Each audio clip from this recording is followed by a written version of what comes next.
needs to know all of it. States it. Yeah. Okay, we're gonna get started. Could I get a motion to enter public session? Second. Just say, I'll make a motion. I make a motion to enter public session. Second motion. All in favor? Aye. Could I get roll call, please? Mr. Jeffrey, Here. Mr. Smith, Here. Mr. Hoffman, Here. Mr. Luke, and Mr. Rahman. Could we please stand for the Pledge of Allegiance? Pledge allegiance to the flag of the United States of America and to the republic for which it stands, one nation, under God, indivisible, with liberty and justice for all. Comments from the public on agenda items. Just a reminder for those members of the public in attendance, this is one of two opportunities afforded to members of the public to comment on or inquire about agenda items. Members of the public will also have an opportunity at the end of the evening's agenda to comment on matters not formally noted on the agenda. Public comments can be submitted via the live stream or emailed to boecomments@menands.org. Does anyone in person have anything they'd like to share? Is anyone online? No email comments. Okay, then we'll go to item F, approval of the minutes. Could I get a resolution, please? Be it resolved that the Board of Education of the Menands Union Free School District accept the minutes of the August 25th, 2025 meeting. Second. All in favor? Aye. Motion carries. Item 2, discussion items, superintendent's reports and updates. I missed that one. We have representatives from CSR here this evening, Melissa and another familiar face, who will be a little bit quieter tonight, he says. Scott is here as well. They're here with the team to present in regards to the first step towards our 27 project, which is the schematic design. So I'll turn it over to Melissa for introductions, and we'll get on from there. Thank you for being here tonight. Good evening, everyone. Again, we're with CSR, Architects for the District. Very happy and excited to be working on the project with you. Joining me up here is Alex from our office. She's one of our project architects. And then sitting there, as you said, hopefully quiet this evening, she's Scott Wolf, our project manager. So we're just going to give you a progress update of where we stand. So this is our project schedule. Obviously, we've had a successful vote in May, and that brings us right into our design phase. We've talked about this a few different times. Our design phase is broken up into 3 different phases. We start with schematic design, which is what we had just completed recently, about a week or so ago. So that ran from right after that vote until about a week ago. And as you'll see, when we wrap this up, we'll be moving into our next phases, which would be design, development, and construction documents. But we just want to capture where we are in this phase, and then at the end of the presentation, we'll come back to the schedule. So I'll give you a little bit of a glimpse of our proposed building addition. We'll be talking about that more in a little bit, and Alex will be sharing some plans and different views of that. So highlighting the work that is included in this project. We have that building addition. Within that building addition, which is off the back side of the intermediate wing, that includes 3 classrooms, 2 smaller rooms we're calling resource rooms, but they're pretty flexible and adaptable for your use. And then below that, at a lower level, we have some storage areas, which is broken up into 2 different areas. We will take a closer look at plans of all these in a moment as well. We also have locker room reconfiguration. We are taking the existing locker room, removing and reconfiguring the bathrooms and the locker room components of that, reconfiguring to repurpose that space currently proposed for OT-PT support. So you can move the current OT-PT into that space, and then giving back one of those extended learning areas that were designed in the last capital project. Additionally, we have fencing proposed for the existing playground out here, renovations to a few different toilet areas. This includes the student gang toilet rooms that are across from the cafeteria, and then the single-use bathroom that's right outside the doors here. And then we're also adding about 30 student lockers so that we can reconfigure where some middle school and intermediate classrooms go, and we have facilities for those students in the lockers adjacent to those spaces. Additional proposed replacements, so now those are kind of more the program affected things. These are more the infrastructure related items. So we have replacement of multiple interior doors, about 42 door leaves, 6 exterior door leaves, replacement of original windows. So those are the windows that are flanking more of this original portion of the building. Those are poorly insulated wood and really rough shape and very dated, so we'll be replacing most of those. Replacing the floor finish in various locations. That includes the kitchen, some egress corridors downstairs, replacing the wood on the stage, replacing a few ceiling areas that still remain from the last project. We did most of the corridor ceilings, but there's still a few areas that we did not touch, so we'll be replacing those. And then we have some mechanical, electrical, and plumbing type replacements. So we're replacing the boilers. We're replacing about 10 unit ventilators with air conditioning in classrooms. Replacing some domestic water heaters and then some domestic and sanitary piping throughout the building. Replacing some exit and emergency lights and replacing a few locations of exterior building lighting. So now we'll share a few different plans. These are plans that were included in that schematic design report. We have a few different ways to look at the building. This first one is the level of alteration plan. So any of the highlighted areas or colored areas are areas where we do have proposed improvements in this project. In some cases, that may just be replacement of the unit ventilator, the mechanical system in the classroom, such as these locations. But you can see some corridor areas where we probably have ceilings or perhaps floors in some locations, and then some are program areas. So there's a key down here. In blue, we have the proposed building addition. You can see that there. The other colors are a level 1 or a level 2 alteration. Level 1 is a replacement in kind. We're just taking something out and putting the same thing back in as new. So that's where we would have mechanical system replacements, doors, floors, and ceilings. The level 2 in green is more of a reconfiguration. So we're now removing walls and reconfiguring how those spaces are used. And then lastly, we do have obviously a few locations where we don't have any work, and then some site improvements, which we'll see as well. And this is the lower level, so that same type of plan, just now looking at the floor below.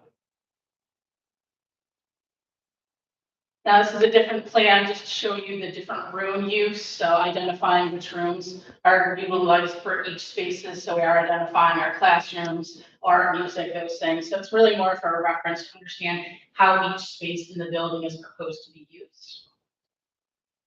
We have the same thing for the lower level as well. I think that wraps that up.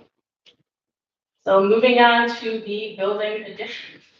All right, so now we're going to talk about that building addition that Melissa referenced previously. So when we have that highlighted periwinkle blue square on the plan, this is a blown up version of that space. So this is at the first floor level. As Melissa mentioned, it's going to house 3 classrooms and 2 smaller, what we're calling resource rooms. We have 2 classrooms located on this side. These classrooms will utilize those 30 lockers that we're proposing to add. And then a 3rd classroom here will have cubbies inside the classroom. So these students, potentially this could be a special ed classroom, depending on what your program needs are in the future. The resource rooms are located in this area and they're a little bit smaller with some space. We'll show you some of the furniture we're proposing in there. Probably just a small space for 5 or 6 kiddos to meet in small groups or to use as an office, depending on your future needs. We also have a stair in this location because, as you know, the grade out there is pretty steep. We're building this addition into a hill. So everything's going to be at the first floor level, and then you're going to take stairs down to exit the space down that grade. And then below that, since we do have that change in elevation, we're able to accommodate 2 larger storage spaces. We have these separated. So one of the storage spaces could be used to house things like snow removal blowers and things that are gas powered. And the second area could be general storage. Just wanted to point out, this is actually a little bit of a departure from the last plan that you saw pre-referendum. At that point in time, we were not including a stair in the building. We were anticipating that you would egress this floor out to grade, and then at the exterior, students would have to navigate out to that back parking lot in the event of an emergency. And that lower level storage area was only accessed from that lower grade level in as we continue to develop our plans a little bit, understanding that sometimes maintenance is a challenge when we have snow removal and other things of that nature, and the limited access to that storage room, we thought it was important to include the stairs. So now we do actually have that connecting both floors within the building. So it's less maintenance for the district to have to maintain and clear snow removal from an exterior set of stairs. And you have that connection inside the building as well. So this is looking at the exterior of the building. This is as if you're imagining looking right at the end of the addition out that portion of the building, and you're gonna see the side of our new addition. In the background is the gymnasium. So you can see we're working with a pretty substantial drop off in grade. So the classrooms are located up here. And then, oh, I'm sorry, drew a little red dot there. And then the stairs are gonna pop down grade. Looking at the front, so you're looking, the gym is located right here. We have garage doors that will give you access to that storage space, again, for bringing in larger, maybe pallets of supplies or gas powered pieces of equipment. And the stairs come out in this location. The next slide. This is a section view, so you can kind of imagine if we were cutting right through that addition, again, looking at the gym in the background. You have your, in this case, we're cutting through the hallway, but you have your classroom addition on top, storage down below. Now this retaining wall we're implementing instead of building out the basement in this entire area, because we don't want to impact the structure of the existing addition. By doing this, we still gain a lot of storage space, but we're really minimizing the impact we're having on the existing building. So here's a quick rendered view of what it's potentially going to look like on the outside. Again, gym, your existing gym exit stairs. And this is kind of how the addition would work in with the landscape. You can see that we're using a material called EPIS, which is similar to some of the other building additions. We're really not introducing anything new and exciting. We're going to really try to make this feel like it was always part of the building. And really, we want it to flow with the rest. Same with the interior finishes when we get there. We want everything to flow together nicely and match with the rest of the building. So a more zoomed in version of what one of those general classrooms is going to look like. We had some programming meetings and we were able to lay out these spaces based on, what you think your needs are going to be. Right now we're showing 24 student desks. We have a teaching wall with traditional whiteboards, and then the mobile Promethean board or smart board or whatever product you guys use can then be wheeled around to various locations depending on teacher preference. We're proposing some storage under the windows on the exterior wall, which you can see on that elevation up there. This storage would be lockable. That's definitely some of the feedback we've heard, that lockable storage is desired under the windows instead of the open bookshelves. So we're proposing that, and then there will be a lot of other mobile furniture in this space. We have mobile storage, potentially one of the kidney style desks for just different types of learning experiences. And of course, the furniture we will further dig down and have discussions on to really finalize what we're going to provide in that space. However, we just wanted to get a feel for how this would fit in what we're proposing. We're also proposing full height whiteboard walls, which are really effective and kind of an up and coming way for teachers to teach. We see them popping up a lot. So we think that could be really exciting. And you can see that in that elevation right there. One of the things I want to point out here is a little difference from the last capital project. When we did that project in 2016, we had a lot of built-in cabinetry in those classrooms. So all of the storage provided for the staff and students in those spaces is built-in cabinetry. What we found in growing trends since that time is really that's very restrictive of how you can organize and lay out those rooms. And we're finding that there's better results in utilizing mobile storage solutions. So reliance a little bit more on furniture, so those rooms can be a bit more dynamic. We're not sitting kids in all rows facing forward. Those rooms change around a lot. You may want to reorganize them for, reading nook and a writing center and things. So we don't have a lot of built-ins. It's just the one block wall along the windows, and everything else will be provided mobile furniture solutions for your flexibility and adaptability in the future. And in the next slide, you can see kind of a 3D view of what this would look like. So again, you're seeing, just what we're proposing for 24 student desks. Along that window wall, as we said, this would be lockable storage. We still have a traditional teaching wall, but a lot like Melissa was saying, just a lot more flexibility in the spaces is what we're looking for. And then you can see in this image, again, the full height whiteboard wall. And really it's just a different view of the same space, trying to just really understand what people feel. Now, those two resource rooms that we were talking about before, inside the resource rooms, we're proposing that we would have a small group table, as well as a teacher's desk, a wall-mounted monitor, and again, the full height magnetic right-on boards. Again, no built-ins in these spaces to really keep them as flexible as possible.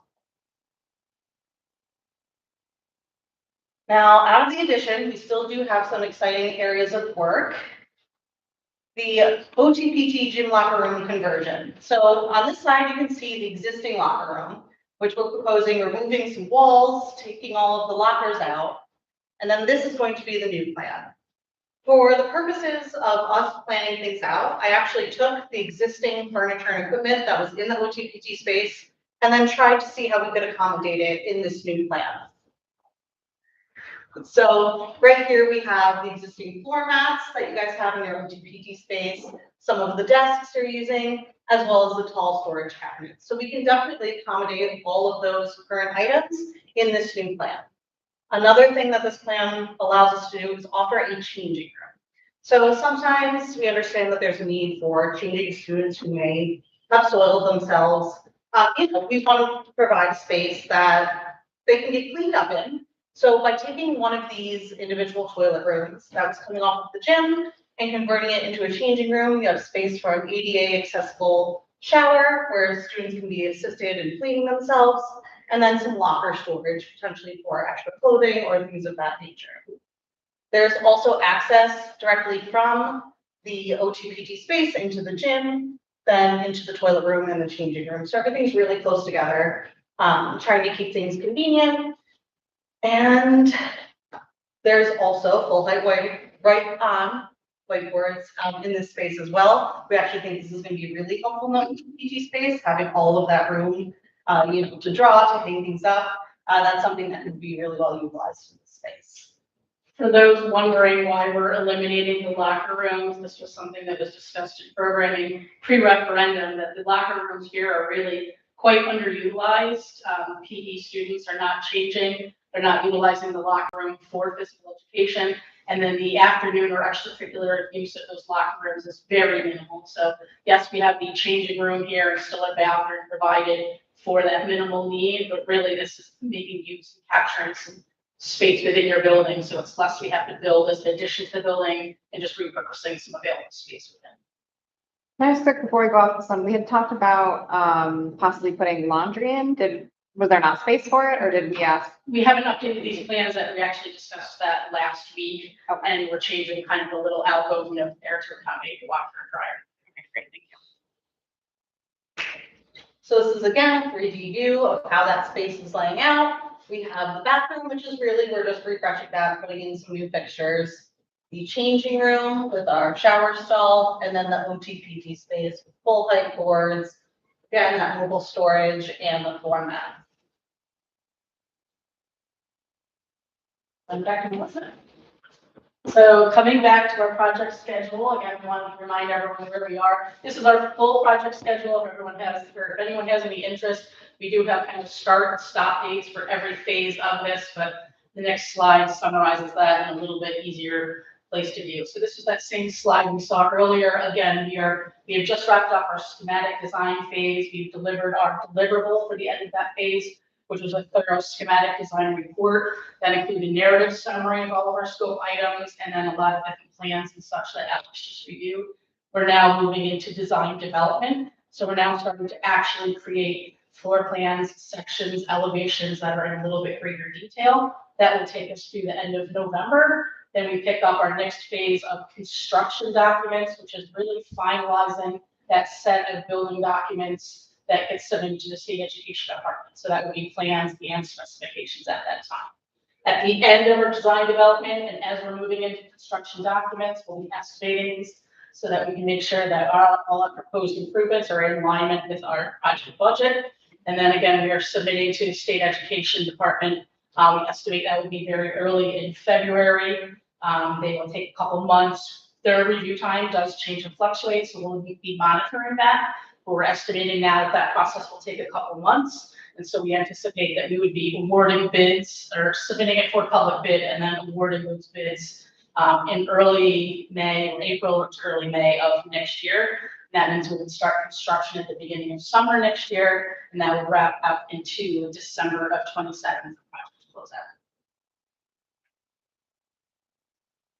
Don't know if there's anything else to that. What we would like to do is also now invite our partners from GPI. They are our mechanical, electrical, and plumbing engineers, and they're going to share a little bit more about some of the more recent evaluations regarding mechanical and some green initiatives.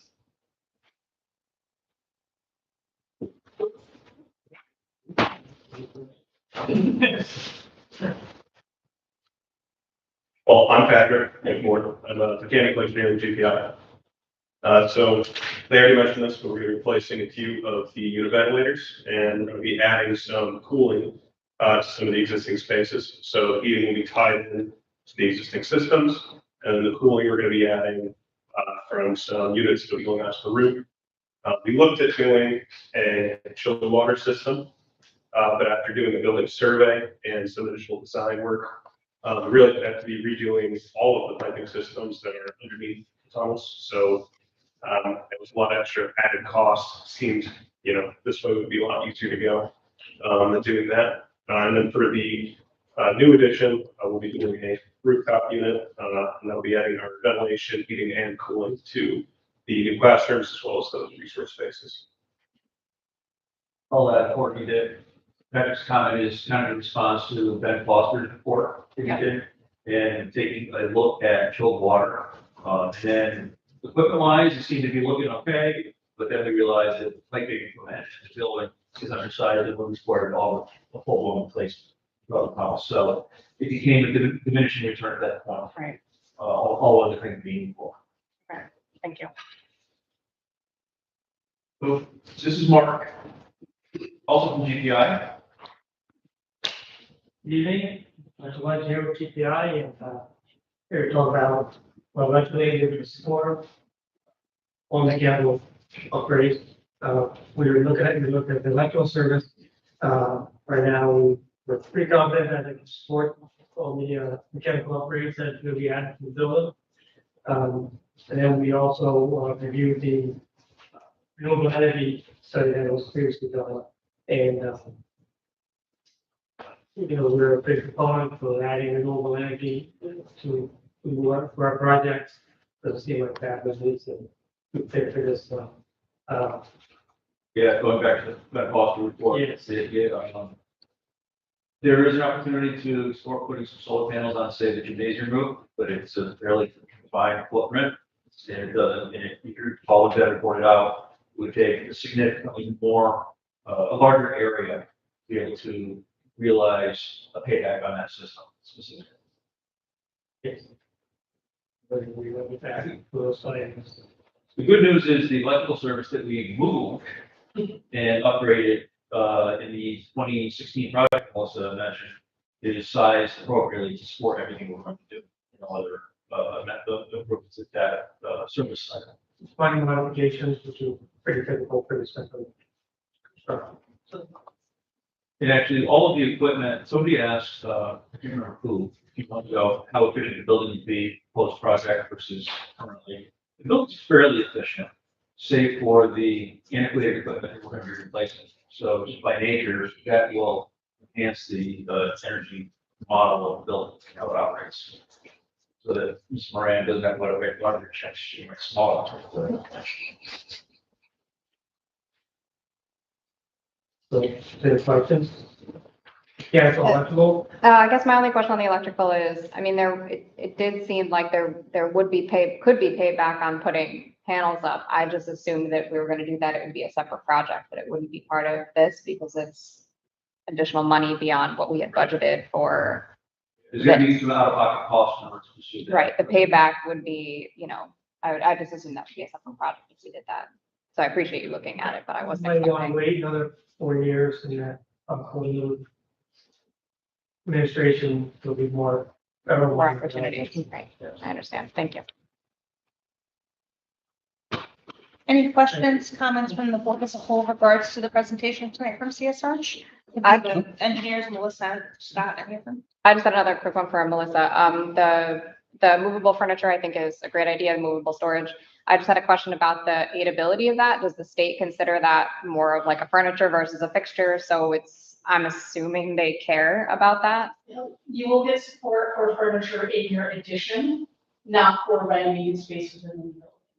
So the furniture for those classrooms and resource rooms should be fine. Okay, but not, They challenge new furniture for renovating spaces because here you still have furniture. you still have furniture from the other one. Which really would only come into play if you were looking at new furniture for the OTPT space. And right now, we're anticipating that everything that they have would move over to the designated. Okay, but if it's a new space, the aid rate isn't different for As long as local stuff If versus the built in. space is eligible for building aid, then the furniture is. Okay, great, thank you.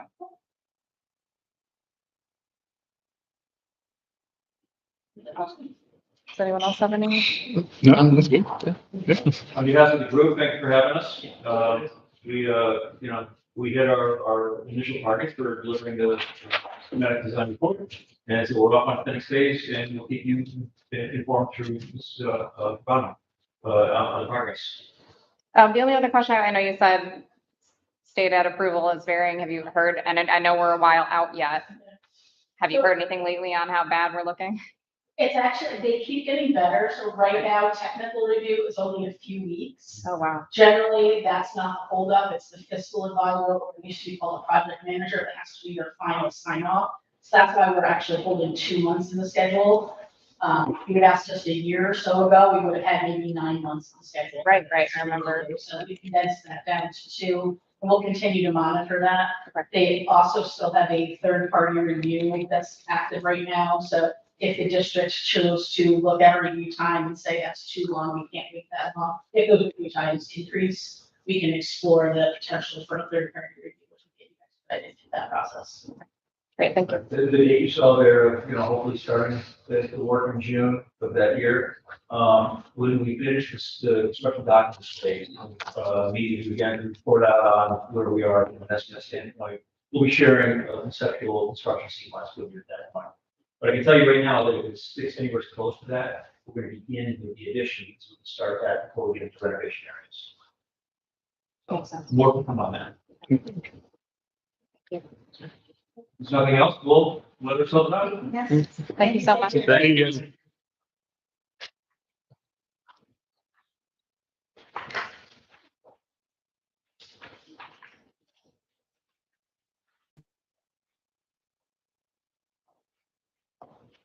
All right, item 3, business matters, non-action items. Oh, sorry, did you have another? I'm sorry. Okay.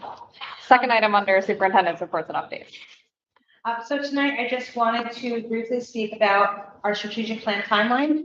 The current strategic plan that we have in place will come to a close at the June 2026. So while we close out the first 5 years of our plan, it's important that we now start thinking ahead to the next 5 years.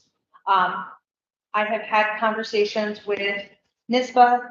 I've had conversations with CASDA, which is the Capital Area School Development Association, and then Capital Region BOCES in order to support the development of our next strategic plan.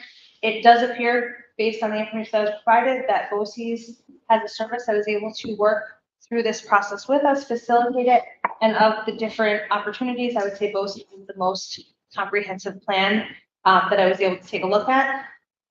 So it is going to be my recommendation that we partner with Capital Region BOCES, in particular their communications department, in order to plan our next 5 years.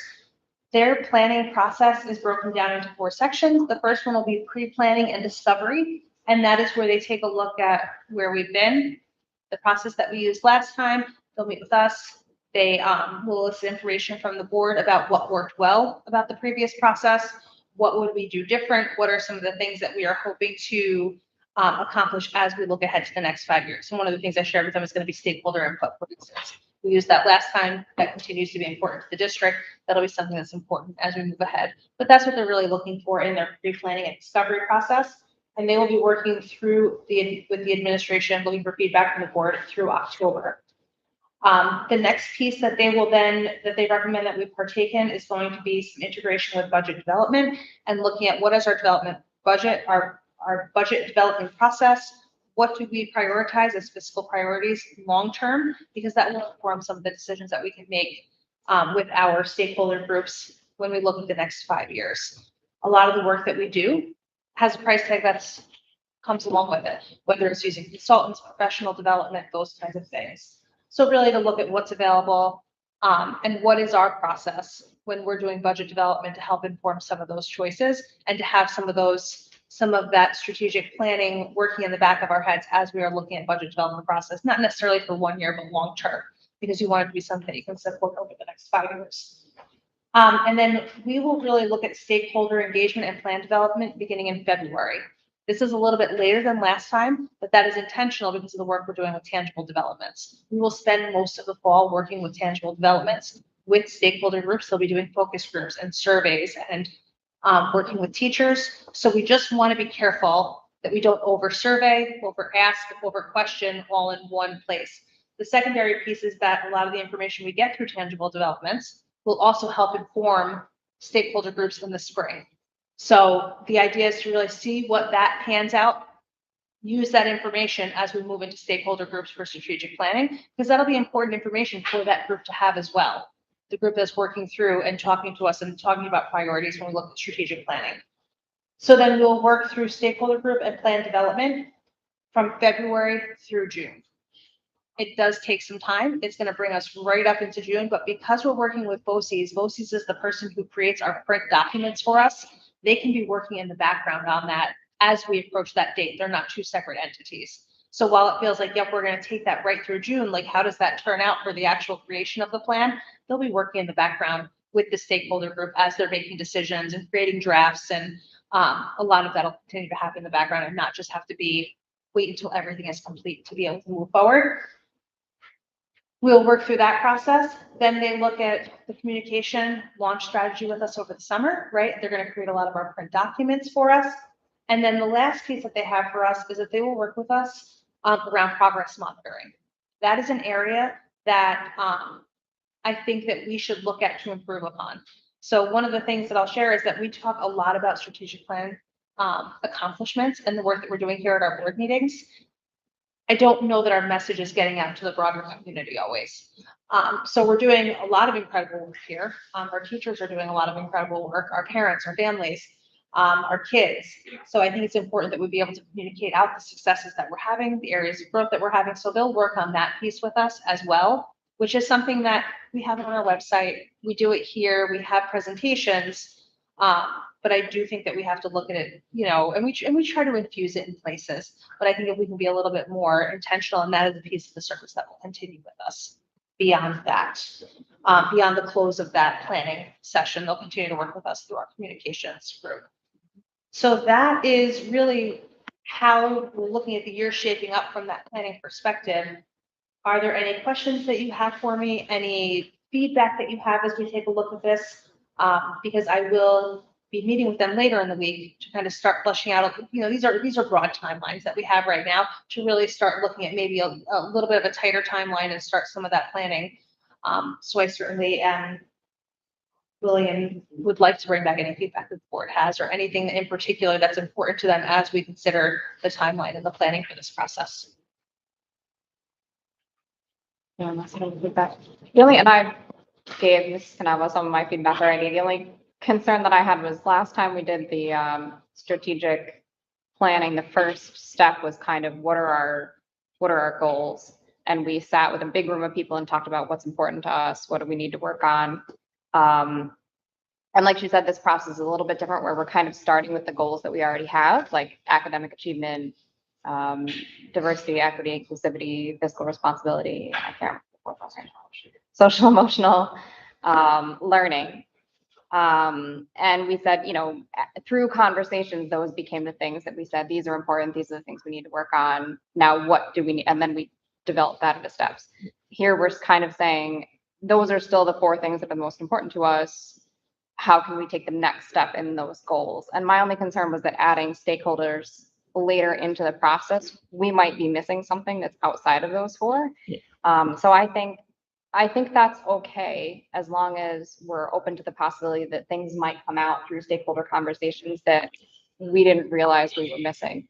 And whether it's something that we can put under one of those four headings or weave in them, or if we need to come up with a new goal entirely that's outside of that, that's fine. I think, I just would feel more comfortable going in with the understanding that something might come out that doesn't fall neatly into those four categories because we're having stakeholder conversations a little bit later in the process this time. But other than that, I think it's a good plan, and I'm happy to be moving forward in the next, the next phase. Yes. Okay. No, good. No, Good. all right. So I will share that information and we'll make sure that we're able to accomplish that as we work through this. Thank you very much. Thank you. Okay, item 3, business matters, non-action items, appropriation status report for July. Does anybody have any comments or questions on that? No, I'm good. Item B, revenue status report for July. Again, any questions, comments?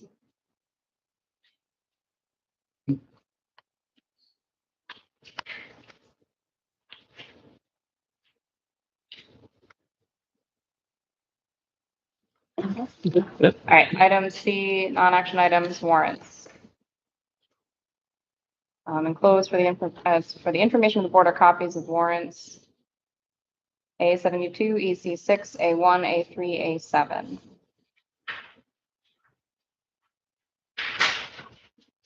Okay, if there's no questions, we'll go on to business matters, action items. Item A, contracts for approval. Could I get a resolution, please? Be resolved that upon the recommendation of the superintendent of schools, the Board of Education of the Manans Union Free School District hereby approve the following contract for the 2025-2026 school year. A second? All in favor? Aye. Aye. Motion carries. Item B, disposal of items. Could I get a resolution, please? Be it resolved that upon the recommendation of the superintendent of schools, the Board of Education of the Manans Union Free School District approves the disposal of the items listed. Second. All in favor? Aye. Item carries. Item C, treasurer's report. Could I get a resolution, please? Be resolved that the Board of Education of the Manans Union Free School District approve the treasurer's report for July 2025. Second? All in favor? Aye. Aye. Motion carries. Item D, budget increase. Could I get a resolution, please? Whereas the district has received $29,325 from the New York State Emergency Research and Development Agency to pay for the energy study conducted by Foster LLC. Be it resolved upon the recommendation of the superintendent that the Board of Education increase the 2025-2026 general fund budget to pay Fostera for the study. Second. All in favor? Aye. Motion carries. Item 5, personnel matters. Item A, personnel agenda. Could I get a resolution, please? Be it resolved that the Board of Education of the Manans Union Free School District approves the personnel agenda items as listed. Second? All in favor? Aye. Motion carries. No. So, Gabriel Gonzalez will be joining us in, I'm sorry, we'll go back there. Eric is not going to be there, so. Okay. Gabriel Gonzalez will be joining us, in mid-September. He is a student who is pursuing his, certification as a teacher, and while he is finishing that up, he'll be joining us as our building sub for the 25-26 school year.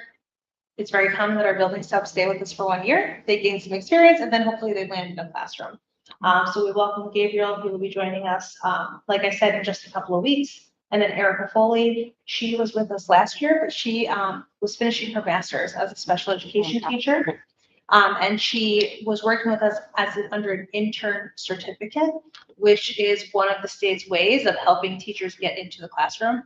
Erica was a well-respected teacher's aide within the building, found her way into special education, actually wanted to be an art teacher. But when we had the opening, we knew that we had about a year until she was going to be through her master's program. So we were able to bring her on board with the intern certificate. and partnered with her college. And now she has her master's degree, is fully certified, and is now able to begin her probationary period and go on a tenure track. So we're excited to have her and to congratulate her on the accomplishment of working full-time and pursuing a master's degree. So it's no easy task. Congratulations. Thank you.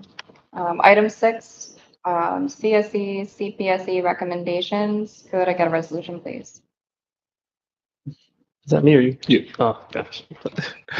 Be it resolved that the Board of Education of the Manans Union Free School District hereby approves the CSE, CPSE recommendations as submitted. Second. All in favor? Aye. Motion carries. Item 7, student matters, enrollment update. 303, looks like our pre-K is full. What's our waiting list look like? No waiting. Oh, Oh, okay. yeah, nailed it. I think she's still got a handful of registrations, maybe another 8 kids who are, 5 or 8 kids are in the process of starting. 306 right now. Today. 36. Okay. Nice. 303 and rising. All right, item 8, administrative updates, A, superintendent's comments. So while we've had kids back in the building for 3 full days now, our teachers came back 2 days before that for our superintendent's conference days. And they had a mix of time between meetings and collaborating with each other, getting ready for incoming students and time in their classrooms. And then we spent some time on technology and artificial intelligence. We have run on Magic School AI for our teachers to use and find ways really to save time, deepen their planning, and really leverage the power of AI in order to create opportunities for their students. So we had some professional development around the platform Magic School AI, gave teachers some time to talk and collaborate. James Lovett came over from South Colony. They piloted it last year. We had a group of teachers who used it last spring, so they had an opportunity to share out a little bit. So we really have shifted our focus this year into really fine tuning what we've done in our strategic plan, and Magic School AI will be one way to help the teachers really fine tune some of their instruction. It can be an incredible tool for some of our new curricular resources. So we spent some time doing that. And we also spent some time, many of our teachers are now working with peer touch boards within their rooms. And peer touch boards are able to do more than a traditional smart board. So we provided an opportunity for them to learn a little bit more about the capability of their boards. So really just trying to, our focus was providing some opportunities for teachers to deepen their understanding. Mrs. Kozlowski led some time with teachers around ENL students. Our ENL population continues to rise, and really just about how can we work with different kids based on where they are in a continuum of language acquisition, what are modifications we can use, and some best practices. So really it was a little bit of a potpourri kind of day where teachers spend some time with each other, some time in their professional learning, and then some time in their classrooms. Mrs. Wiley is really working hard to bring to life our theme for this year that works around a book called The Energy Bus and John Gordon, which is really centered around the idea of putting our energy into things that matter to us both professionally and personally, and surrounding ourselves with people who really move in that direction. So that'll be a focus for staff, and it'll be a focus for kids as well. There's an adult and a kid version of both buses, or both books around the energy bus. So it was a good 2 days. And I think our teachers really were able to make sure they felt good about kids coming in and being ready for that. The second update is around transportation. This time last year, I felt like we talked a lot about transportation and the many challenges that we're having both in district and out of district. This year, I will say the challenges that we faced around transportation felt much more like a traditional school year. We've had some buses get stuck at previous stops. So I think one of our first days back, our bus 3 was running incredibly late that morning. Our bus 3 got stuck in the Shaker traffic. They couldn't get out of the bus loop. So what happens is a lot of times, like, we have our high school and our very early morning runs, and then those buses turn around and do our elementary runs, and then they do some out of district runs. So if one run is slowed down, it kind of has a domino effect. So we had some of that very I would say, typical kinds of things that have happened. Some glitches here and there around times and postcards not getting delivered and things of those natures. So we continue to work with those issues. We continue to work through those issues. Durham got our postcards out much earlier this school year. The communication has been, I feel, pretty responsive and pretty fluid. When there have been errors or things that we needed to adjust, they've been very quick to work with us. And then the last thing that I'll say is that our families have been very appreciative, and I think it has helped settle. While last year was hard for many reasons, one of the things that we have traditionally done here is family registers, we just continue to add people to runs. And I think in a lot of ways that helps add to the chaos of getting these buses out. So we're adding stops. So we put a pause on adding new transportation for new registrants at the end of August. I think it was the Wednesday before Labor Day. We put a pause. We didn't put any more requests in. We have gathered those requests, and any new registrations and new transportation requests, they will go active on September 15th. So I think that has kind of helped allow the drivers to settle in, allow the routes to settle in, and really kind of has stopped some of the email flurry where things get dropped and get lost. Trish has worked very carefully with me in Durham. I think our families have been very receptive to that. They've been very just understanding of the process that they're using and the reason that we are using it. So it's been a much smoother start to the school year this year.